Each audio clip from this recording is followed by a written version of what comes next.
আজ একটা ভিডিও আমার চোখের সামনে এলো, তো সেটাই তোমাদেরকে দেখাবো। আগে দেখো তোমরা, তারপরে আমি বলছি তোমাদের।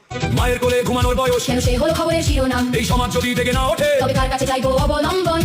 বিচার চাই, বিচার চাই, ও সরকারের বিচার চাই, শিশু হত্যার বিচার চাই, নারীর নিরাপদ জীবন চাই। পোশাক নয় দোষীর মন। এই কথাটা ছড়াও এখন। দেখলেন? আশা করি বুঝতে পারছেন। মানে এই একটার পর একটা আমাদের দেশে এই ঘটনা ঘটতেই থাকবে, আর একটার পর একটা মেয়ে একটা এরকমভাবে নৃশংসভাবে মরতে থাকবে। আমাদের কি কোনোদিন কোনো বিচার হবে না? কোনোদিন কি বিচার পাবো না আমরা?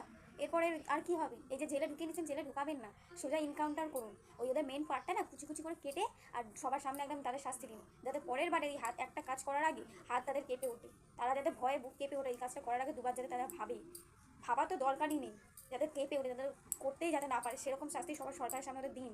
এরকম দেওয়া দরকার ওদের। আর এই যে কাকিমা, আপনি বলেছিলেন যে বাচ্চা কাঁদলে তারপরেই নাকি সে দুধ পাবে। কেন বাচ্চা কাঁদার আগে সে দুধ পাবে না?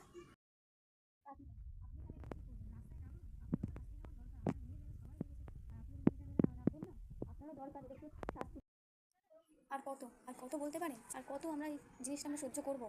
দয়া করে বিচার দিন, ন্যায্য শাস্তি দিন। আর দখল করুন, রাত দখল করুন, মোমবাতি নিয়ে বেরোন। আগেরবারে তো আমরা বিচার এখনো পর্যন্ত, আমরা মেয়েরা রাত্রিরেও বেরোবো এবং যেরকম খুশি পোশাক সেরকম পরবো।